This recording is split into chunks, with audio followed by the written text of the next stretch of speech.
किसी शब्द से जिसका एक अर्थ होता है, ध्वनि इतनी ज्यादा महत्वपूर्ण क्यों है? अगर आप ध्वनि को स्पर्श करते हैं तो आप सृष्टि को छू रहे होते हैं। अगर आप किसी शब्द को स्पर्श करते हैं तो आप बस इंसान की मनोवैज्ञानिक संरचना में प्रवेश करते हैं। ध्वनि की शक्ति को कम न समझें, इसका हर चीज पर असर होता है। मंत्र ध्वनियों का एक संयोजन या मेल है। अगर आप संयोजन का ठीक से उच्चारण करते हैं तो यह आपके लिए सृष्टि के अंदर एक द्वार खोल देगा।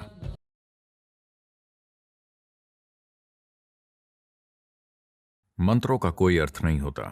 देखिए, मंत्र के दो आयाम होते हैं। मंत्रों से कोई अर्थ रखने की उम्मीद नहीं की जाती। इस परंपरा में विभिन्न प्रकार के मंत्र हैं। दुर्भाग्य से जो मंत्र सामान्य रूप से जाने जाते हैं उनके अर्थ दिए गए हैं ताकि लोग इनसे जुड़ सकें, क्योंकि बहुत से ऐसे मूर्ख लोग हैं जो ऐसी किसी भी चीज के साथ शामिल नहीं हो सकते जो अर्थहीन हो। इसीलिए वो सूर्योदय, सूर्यास्त, चंद्रमा, पूर्णिमा, हर चीज से वो चूक जाते हैं, क्योंकि उनका कोई मतलब नहीं है। पूर्णिमा का क्या मतलब है? कोई मतलब नहीं है। अगर आप प्यार में हैं सिर्फ तभी इसका काफी मतलब होता है, वरना ये है क्या? कुछ नहीं। इसके कोई मायने नहीं है। इसका मतलब है कि ये उपयोगी नहीं है। तो इस धरती पर सारे बेवकूफ केवल काम की चीजें ही करेंगे, क्योंकि उनके पास जीवन को और जीवन के कई पहलुओं को पहचानने की कोई बुद्धिमत्ता नहीं है।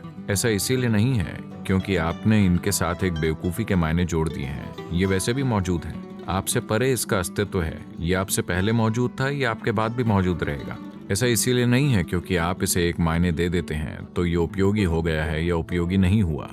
तो दुनिया में बेवकूफ लोग केवल अर्थपूर्ण चीजें करेंगे। वो बुद्धिजीवी हो सकते हैं लेकिन जीवन के प्रति मूर्ख। उन्हें जीवन की कोई समझ नहीं है। अगर आपके पास जीवन की समझ है तो आप देखेंगे कि वो सबसे अर्थहीन चीजें ही हैं जो वाकई आपको जीवंत रखती हैं।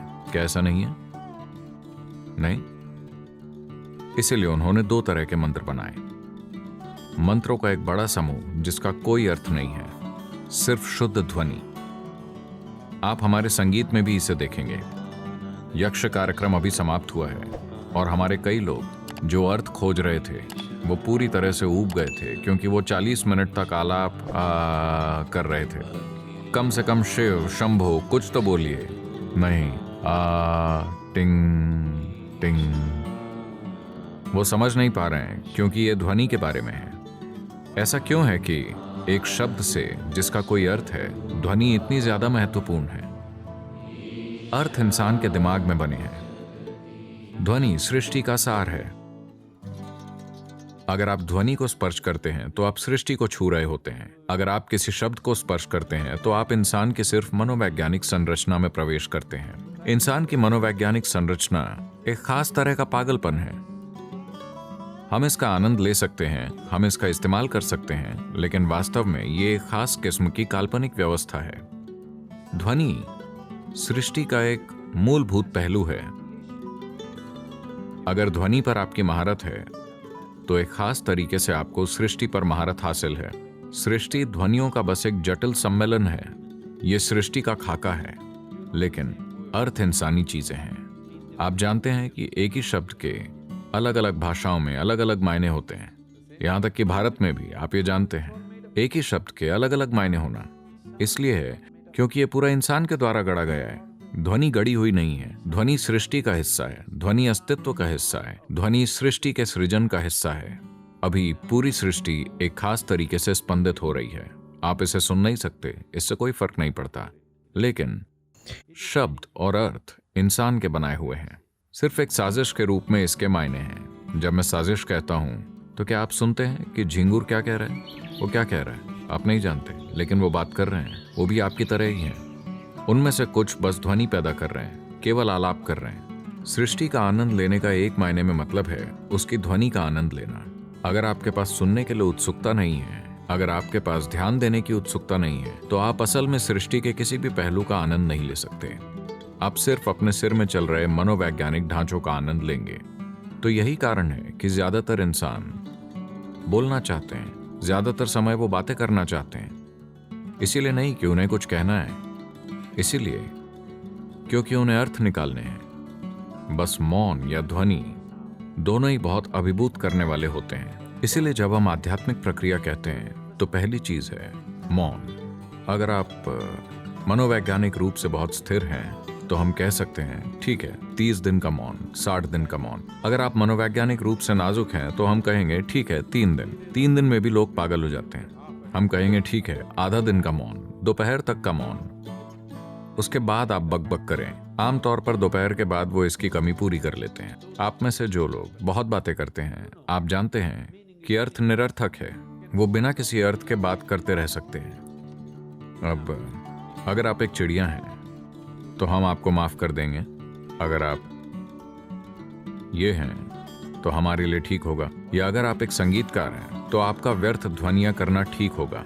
अगर आप बोल रहे हैं तो आपसे कुछ अर्थपूर्ण कहने की उम्मीद की जाती है। तो मंत्र को कहना नहीं है, बस इसका जाप करना है। जाप के मायने है कि ये जाप ध्वनि का होता है, अर्थ का नहीं।